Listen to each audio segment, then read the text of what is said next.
Welcome to the Talking Shop podcast.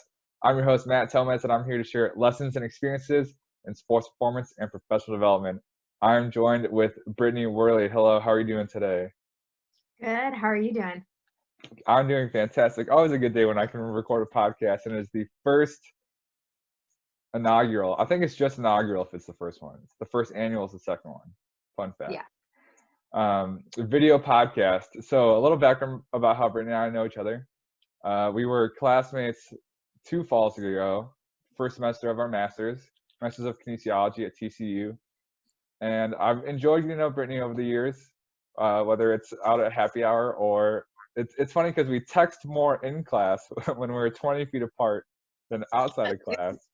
So I always kept class interesting. But for those listeners who are not familiar, would you mind sharing a little bit about your background?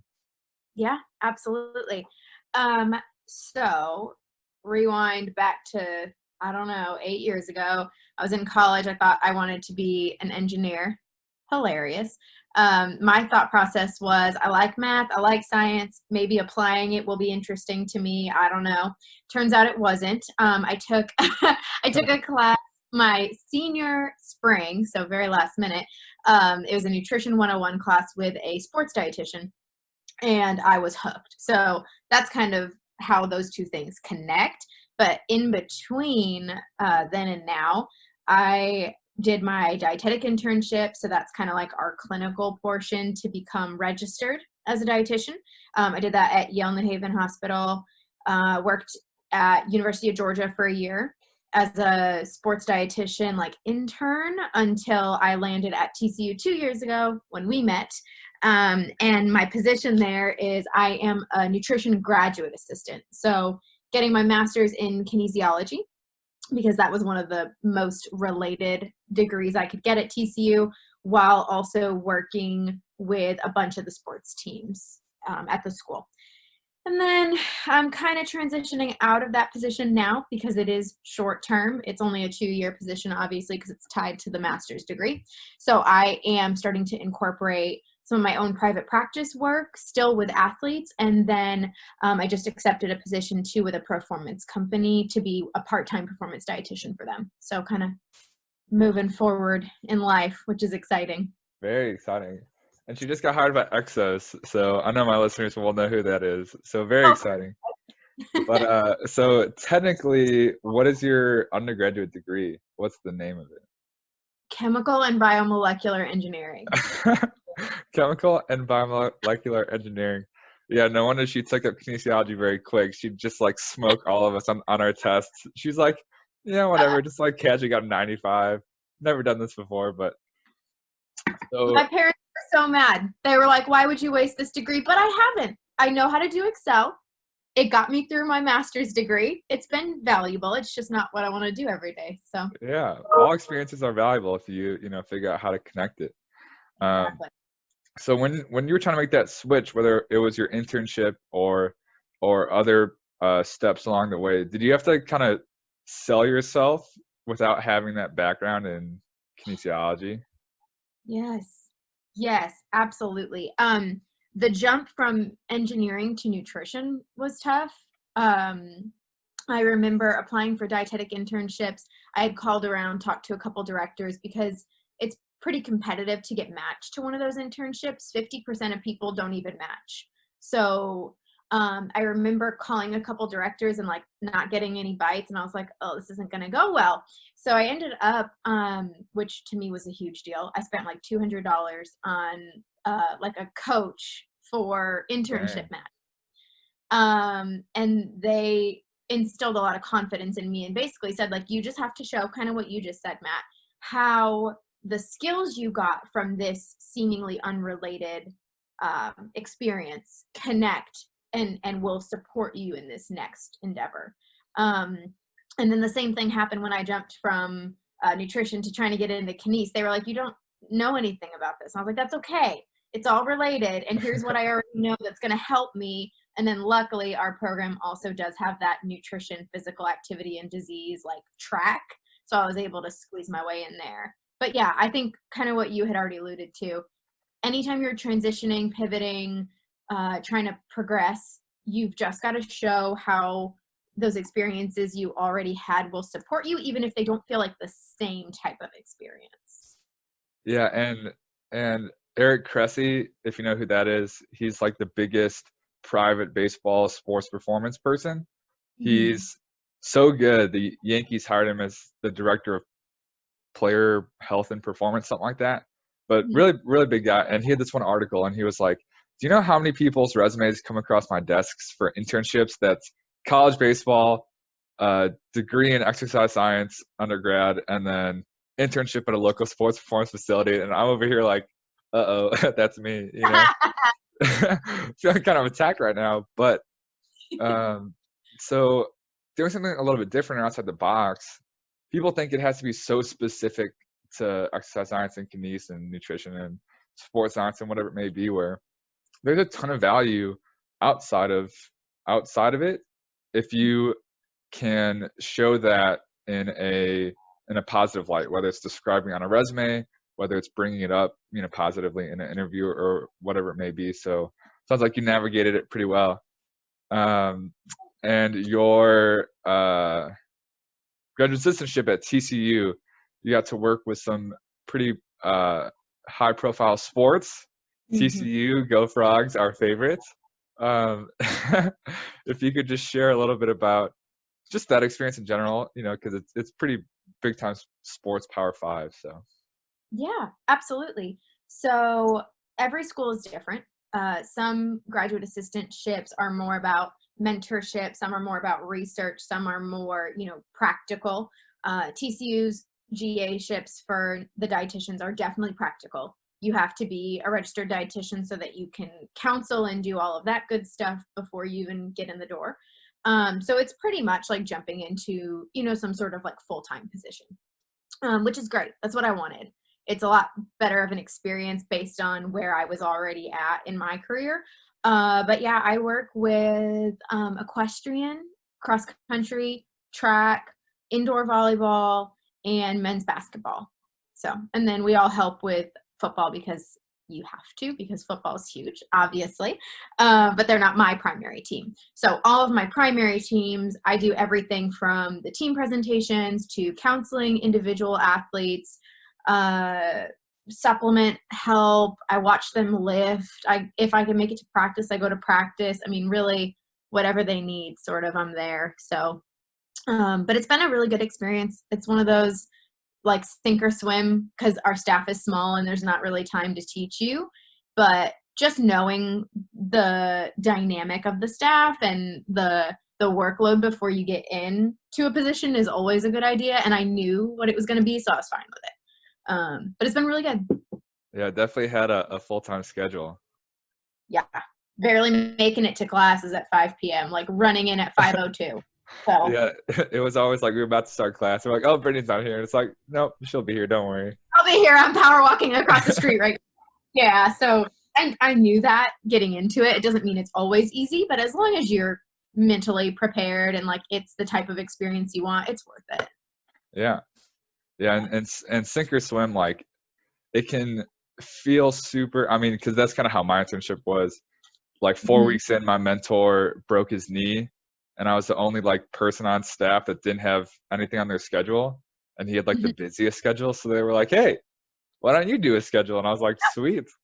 So it's crazy, kind of like how that stuff works out. But looking back, now that like we're all done, that's kind of how it was with me and beach volleyball and baseball when I work with them, and women's tennis, where it's like, I don't really know what I'm doing, but I'm gonna do my best, you know. And that's kind of when you learn the most. I think it's a quote from Caitlin. She said, "You you learn the most when you're confused." If It's you've so ever heard her say that, yeah. because if you're already comfortable, you're likely not gonna guess. Last part about your background, kind of this new journey you're on. So a little bit about kind of EXOS, how you got there, and then also we've chatted a little bit about you creating your own consulting business. Um, 'Cause business is one of those things where I think super interesting. I'm just not in it specifically. So I've always enjoyed our talk. So if you could just chat a little bit about those two things. Sure. So I'll start with EXOS just because that one's a little easier, a little quicker.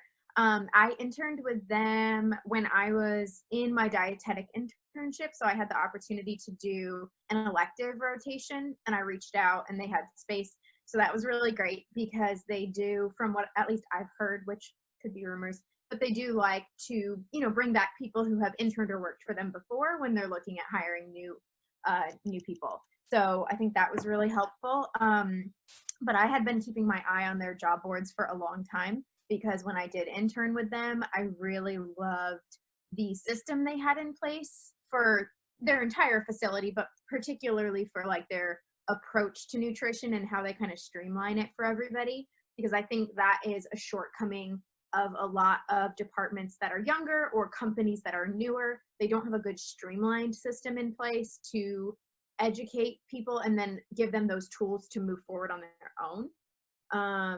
And that's not just like what I've seen at TCU. That's everywhere that's, young and new.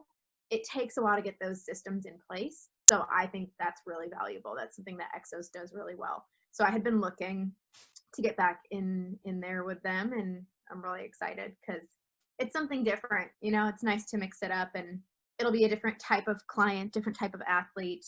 And I do like the support of kind of the systematized, if that's a word, approach that they have.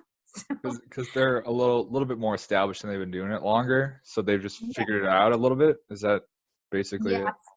So they've been around for a while, and they utilize like similar like templates and like meal plan setups and just all the kind of like all that basic foundational stuff. They have so many tools already in place, and then they deploy them across all their different facilities. So it's not like you're reinventing the wheel every time that you step into a new facility or a new position with them, which there's nothing wrong with redoing something or process improvement, obviously. But it's really nice to not show up day one and say, hey, you already have an athlete appointment today and we have no note system. We have no charting. We have no meal plan set up. Like, oh, good. That's okay. And so how important do you think it was that you interned there to get this job right now? I can't speak to it necessarily because I don't know what the hiring team is thinking, but I do know, like, anecdotally, I've had friends who have applied for similar positions and haven't gotten called for interviews. And that may speak to something else in their application process. I'm not sure, but I do think it at least helps get your foot in the door if they see that you have interned for them before, because it means that you saw something you liked and you see the value in their company and in their approach, Yeah. So. And it's a familiar name, which is a big deal. Mm-hmm. Mm-hmm. When they have a list of 80 to 100 resumes and there's, like, I'll move this one to the top. It looks familiar. Just even that, let alone someone giving them your name. That's one of the themes I've come across with the phone calls I've had with some Power 5 sports scientists these last few weeks. So interesting. And that is your background. And That's now me. Let's get into the coolest story you have thus far. Wait, no, I lied. Your online consulting business, how you've kind of been planning that. So I've been wanting to do something like that for a while. And as I kind of talked about in the beginning, grad school plus a full-time D1 job, not really the time. So I've been chipping away at little things that I can do in my own time, like working on a website or working on like what's my philosophy or my approach, or getting, some of my forms and my systems in place. But that is really all I've done so far. And then I have, I've worked with people a little bit on the side here and there, just because I find it interesting to kind of diversify the type of clients that I have. But I haven't done anything consistent with it yet. It's just, I know that once I get a little time and space to do it, I can do it well. I didn't want to half-ass it, to put it, nicely, when I had 2 hours a week to work on it. So yeah, it's kind of just launching at the moment, but I'm really excited about it because I want to bring my own kind of spin and my own approach to my work instead of always being classified under like a department or a company, And even just having that little head start on the business planning is going to Mm-hmm. go super far. Like, because I've been looking for jobs since August, and I look back to those applications, I'm like, why the heck did I send that out? That's such garbage, you know? But it's like I could only get to my resume and my cover letter now by doing it for 8 months, you know? Absolutely. So it's like, I'm sure kind of revising your business plans and stuff like that, you're like, I wrote this, you know, but Uh-huh. you could only have learned that from going through that process. So start doing, get a head start. That's the key. Yep, absolutely. Experience. All the buzzwords of business gurus.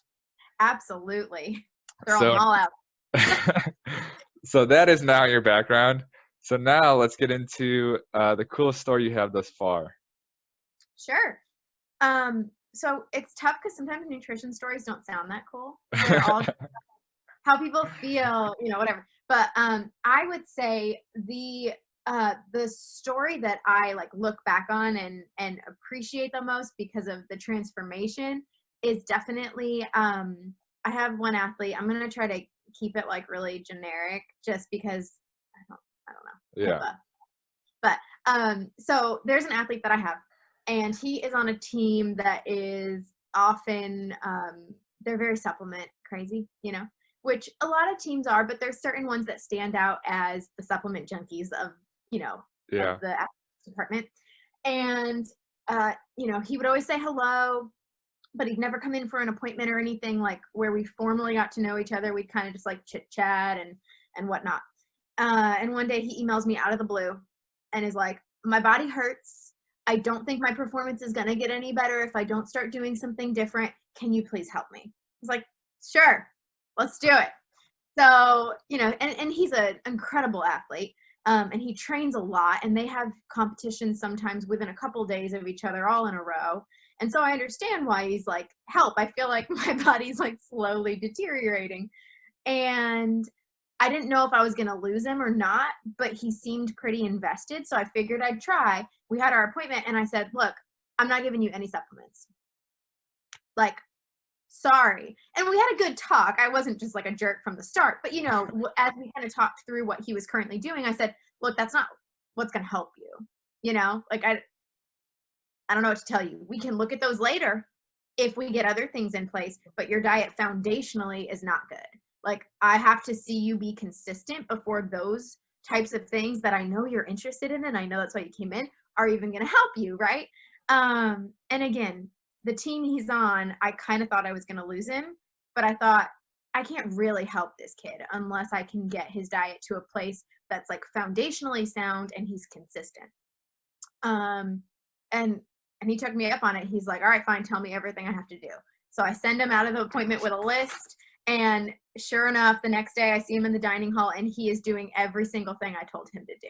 And he doesn't like it. He's kind of making this face as he eats his vegetables. He's not a but he did it. And about a month later, I said, okay, here's a couple supplements that are going to augment what you're doing. They're going to enhance the foundation and build upon that foundation. And 2 weeks later, he's like, I've never felt this good in my life. And he starts telling all his little teammates, hey, don't eat that. What are you doing? Like, you can't do that and then also take these 7 supplements. It's not going to help you. Like, I saw him teaching a teammate, no, if your diet isn't good, supplements are stupid. And I was like, light bulb. So it's really cool when you get through to them like that. Yeah. Lay down the law. Right. And it's hard because, a big piece of our jobs, right, is building rapport with these athletes. And sometimes telling them what they don't want to hear is scary. Not because you're like, oh, they won't like me, but that if you can't build that rapport, you can't have the same sort of impact on them. Mm. So yeah, sometimes it's a little bit of a leap, but stories like that teach me that you have to go with your gut. You have to go back to what is the right way to practice, but then your approach, right, how you deliver that style of practice is really important. Because if I had been tough on him from the start, he would have tuned me out. Yeah, and how you framed it, where it's like, you want the supplements, we can get there eventually, Right. but we're here for the same purpose. We want you to perform and feel great, Mm-hmm. So here's us on the same team. I'm not against you. Right. But for the reasons you're coming to me, for my background, what I'm qualified for, Mm-hmm. this is why we're going to go with this approach first. And then, you know what, if that doesn't work, we'll do it your way. Right. So it's establishing that rapport. It's like when they can think, oh, they hate me, It's like, no, like I want only the best for you. That's kind of my job. So Right. it's all about how you frame stuff, but it's crazy that you had a little sidekick, helping you out, telling his teammates not what to do. That's really Oh cool. yeah, he's like spreading the nutrition message now. I love it. Sweet. Yep. And what is the story most fundamental, kind of, whether it's a skill you learned or just a philosophy you developed or something that's just like fundamental to bring you to where you are now as a practitioner? Yeah. So I think, I mean, there's tons of stories I can think of in terms of like skill development or, like time frames where I learned so much in a short period of time that I use I use those skills or whatever. But I think the most important story to my development is more like on a personal level. So we talked about my background. I thought I was going to do, engineering. I was the first like kid in my family, or first generation to go to college. So it was a big deal to be going to like a school that was good at engineering, and I got a scholarship and all these things. And then to call my parents senior year and be like, no, I'm not going to do it. I'm going to, it was terrifying. And so I remember I was sitting in this sports nutrition class, or I think it was just like Nutrition 101, but it was taught by a sports dietitian, Roberta Anding, who is huge in the Houston area as a sports dietitian. She's worked with like the Houston Ballet, the Texans, like all the people. And I just remember seeing how excited she got about her job, and it clicked. I'm never going to get that excited about engineering. There's literally no way. And it was scary to admit that, but the lesson that I like learned from observing someone so passionate is once you find that thing that you are that excited about, you have to do it. Like, it doesn't matter if you have to go back to school. It doesn't matter if you have to have a billion hard conversations. You are never going to excel in your field if it doesn't resonate with you. You might be good at it, but like, that's not what you want to be. You want to be the best at one thing, and at that one thing that you really care about. Yeah. And so that's not even an on-the-job lesson. That's just like a life lesson, because it was so hard for me to admit that I wanted to transition to nutrition after, oh, my daughter's going to be an engineer. Whatever. You got to just cut those ties, like let those identity things go and go after what you are going to actually be able to be passionate about, because that's how you're going to be great at it. Do you have any tips for people that haven't found that yet? Try everything. Yeah. I took the intro to nutrition class because I thought, maybe it'll be cool. I'm kind of bored. I don't like my coursework. Maybe I'll like this, right? I had no idea that I was going to walk in there and be awed by this woman who was talking about how she helped like the linemen for the Texans lose weight, improve body comp, whatever it was. I had no idea. So you just have to try stuff.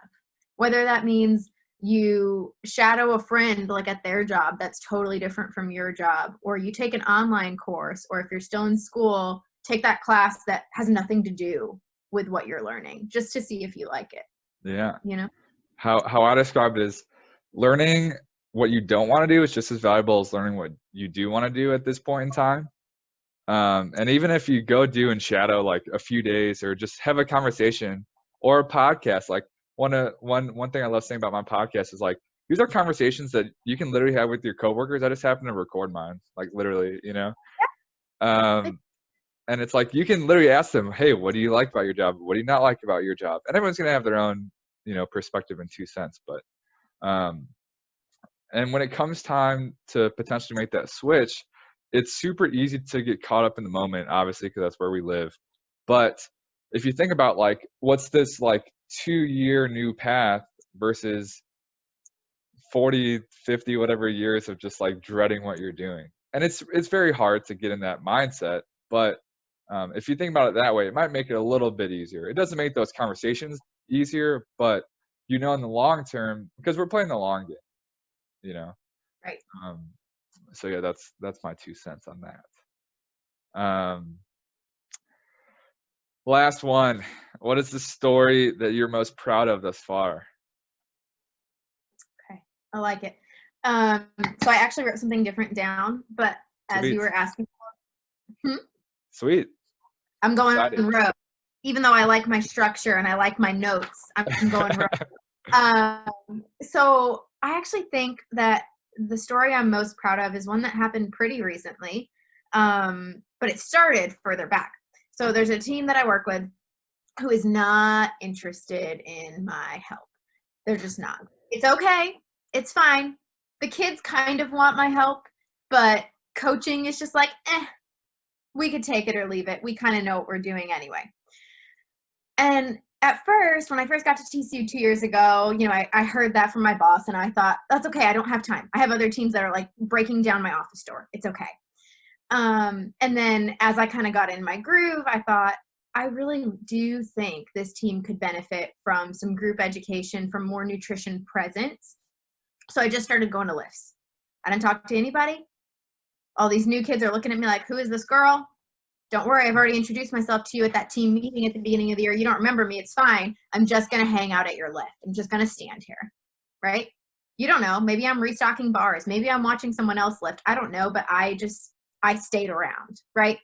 And I would go like maybe once a week, even if I didn't have time, even if it meant I had to push some other work to the next day. I just went and I was consistent and I stayed there. And it took maybe 3 months before one of the assistant coaches, not even the head coach, came over and was like, hey, I'm so-and-so. Oh, okay. And then next week, so what do you do here? Like, I'm talking less than baby steps, right? And maybe 6 months after I started popping into the weight room, I actually like got to do a team talk with them. So, I mean, that sounds so insignificant. I got to get up in front of a bunch of college kids and tell them about nutrition. But it was that journey to get there and being consistent that it feels like you shouldn't have to do that in this day and age. Like, it feels like they should know the value you can bring already, but sometimes they don't. And so if you are consistent and you're persistent and you get there, like, it feels really good when they finally let you in. So. And going back to what you said about building rapport with athletes, because that's what matters, Mm-hmm. And you can have the best resume, the best system, the best flow chart sheets, whatever, but if they don't care, if they don't know that you care about them, then they're not going to care about you, as kind of cliche as that sounds. And like, just showing your face goes a long way to the athletes. And that's one thing that I enjoyed hearing from the women's tennis coaches when I started working with them, is I try to figure out, because they have the Whoop technology, and I was trying to figure out, like, how do I do something that this technology doesn't, because it's a very advanced technology. And Right. It was a few weeks in, and I was very honest. I was like, hey, I'm doing my best, but I can't figure out much right now, and they were like, dude, you know what, to be honest, because it's a women's sport. They were like, you're a guy, you're passionate about what you do, and your passion is to help them out. So Right. if you're here at practice, just, showing your face, supporting the girls, and like, I would just like, they practice on weekends and Beach didn't. So I'd go to practice on weekends and just like shag balls for them. Like, that was literally it, Mm-hmm. And then it was like at the end of the year, and the girls just like told me how much that meant to them. The coaches told me how much that meant to them and stuff like that, and with the beach volleyball team, it was like a few weeks in to when I like full-time started working with them. And of a few of the like upperclassmen that were more comfortable, like, asked me like what I do.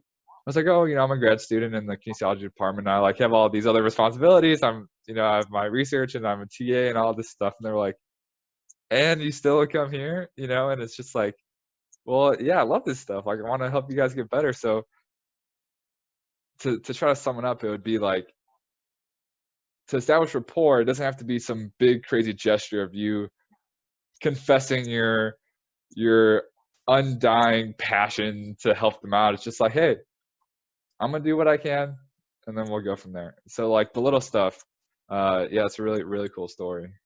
Just showing up, being present, over time, it makes a big difference. Mm-hmm.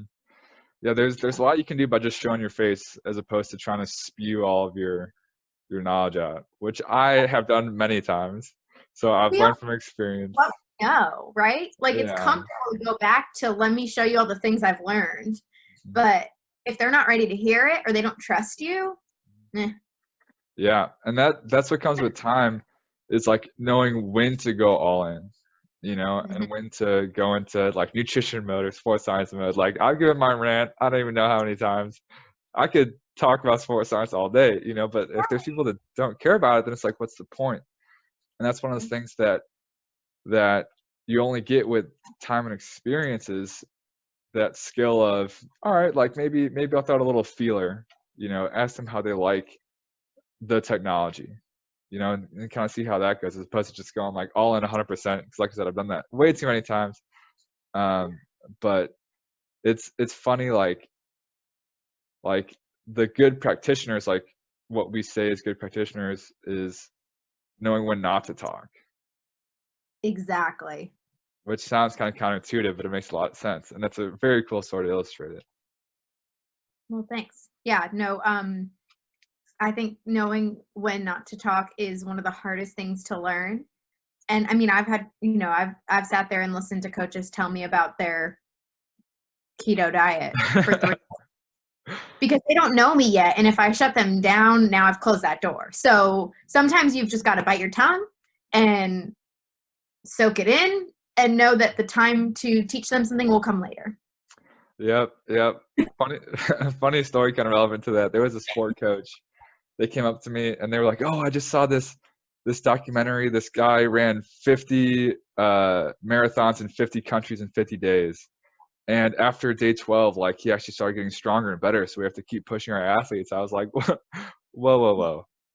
Like I'd love to hear more about the documentary, but that's probably a little different circumstance than college athletes. So, and I let him like geek out, and I was like, "Oh yeah, like that makes sense. I might check it out." I didn't check it out, but I'll look into that for you. But like, I would kind of dread when a coach would come up to me and be like, "Oh, I read this article or I saw this video," and I'm just like, "Oh gosh, here we go." But that's them trying to like connect. If you think about it like that, and that's your opportunity not to assert kind of your dominance and your knowledge, but to like create that rapport. Mm-hmm. So just that conversation. Yeah. So is there anything else you prepared or that you think is worthy of sharing with the listener? Or did we do a pretty good job? You did ask me, what are some actionable steps that your listeners? 1 to 3, because I'm all about like theoretical and philosophical stuff. I love it. I could talk about it all day. It keeps me up at night. But at the end of the day, if this doesn't help someone become a better practitioner, actually going and doing stuff, then there's not much value in it, because that's what we're all here to do. So what's 1 to 3 actionable things that the listener can do tomorrow to become a better, whether it's specific to nutrition or just a better practitioner in kind of all sports performance? Yeah. So one thing that I struggle to do, but I know helps me a lot, because we all say we don't have enough time. I think one great thing to do is find a source of information that's delivered in a way that's easy for you to consume, right? So maybe it's like a podcast, maybe it's, audio books, whatever it may be. And just make a consistent habit of at least weekly listening to something new. It doesn't have to be relative to sports performance or nutrition. It might be business development.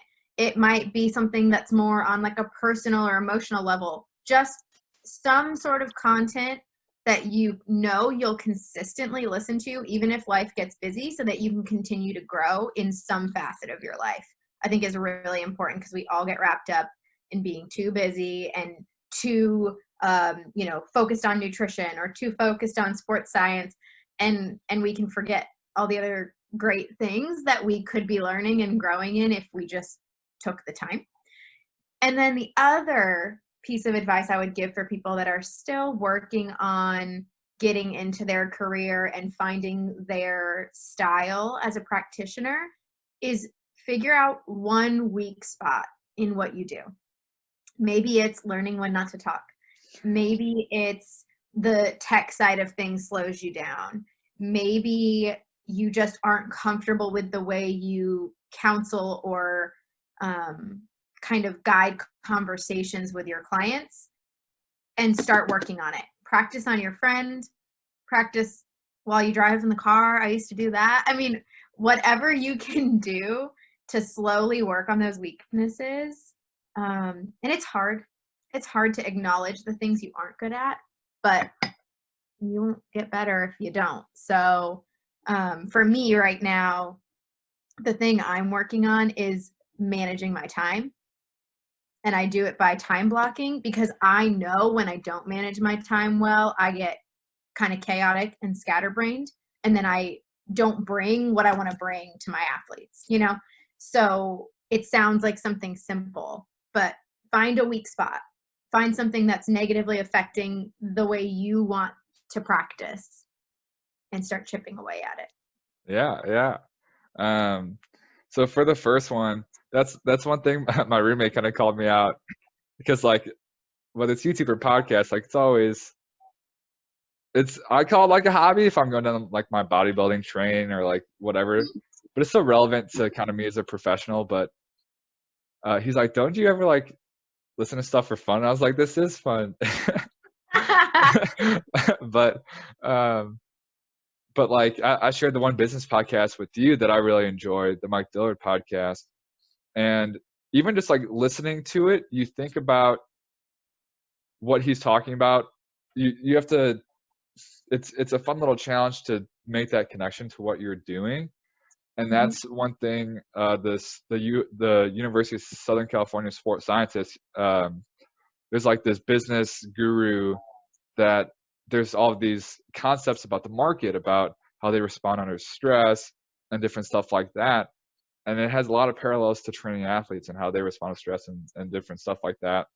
And he was talking about this business book that has been like super fundamental to him becoming a better practitioner. And it's like, you know, you wouldn't really go out of your way to look at stock market books, you know, but it's interesting, and it kind of, that like light bulb that we all enjoy, it's a different like part of your brain, if that makes sense. So getting like something different, I think is super valuable. And it can be tough. It's like, well, this is what I enjoy doing, so where do I look? Like I have no idea. But that's where you have conversations like this to learn more what other people enjoy doing. But I think a habit is definitely a big deal. And I was fortunate enough, I walked to campus. It was like 15 minutes each way, and that's half a podcast right there every day, you know. But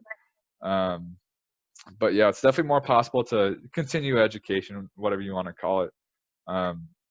It's definitely more possible than people think, especially when they work 60 hours a week, like some of us. Mute time, or maybe that downtime where you're like cleaning your house, you know, all the little pockets of time, just utilizing them well. It doesn't always have to be a, you know, sports science podcast. It can just be something new, something different. Yeah. And that time adds up for sure. Oh yeah.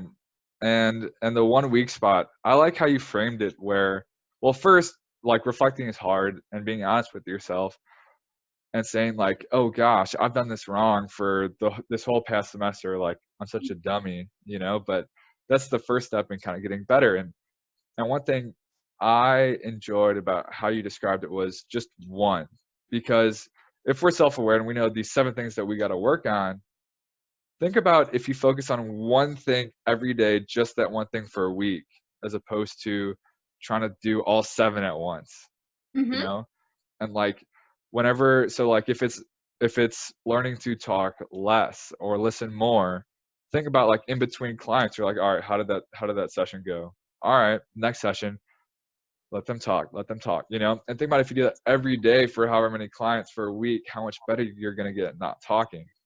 Because it can be super daunting thinking about, oh, all these things that I have to improve, you know, or whether it's coaching, like I want to improve my body language. Like that's one thing I've been cognizant of. Imagine if I'm trying to be cognizant, but I'm trying to not only give internal cues, I'm trying to do all this different stuff where it's like, the athlete's going to be fine. do your best and just try to get better at this one thing for now.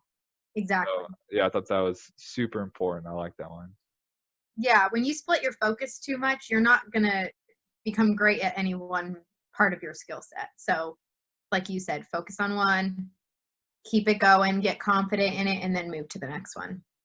Definitely. So now, is there anything else you prepared or you think is relevant, kind of pops up in the back of your head? I think this was pretty thorough. I mean, I think you asked great questions, and we kind of went off when we needed to on our tangents. And yeah, no, it was great. Sweet. So now I'm opening it up to you. You can give yourself a little plug. Where can the little listeners find you? Yeah. So I have just started my website and my social media and all those things. But my company name is Fueled and Well. And so my website is fueledandwell.com. It's in the very beginning stages. If this comes out in a couple weeks, I'll be so ready for y'all to visit. And then my Instagram is the same, Fueled and Well. Super easy. Sweet. So, Sweet. yeah. That will be in the show notes. I love it. Very catchy title. I didn't know that you came up with the name. Well, I'm glad you like it. Yeah, I came up with it maybe a couple months back, and I sat on it for a while, and then I applied for my LLC earlier in the spring. So it's official now. Sweet. So that is all. Thank you very much for your time, and I'm looking forward to our next chat. Can't wait. Thanks for having me.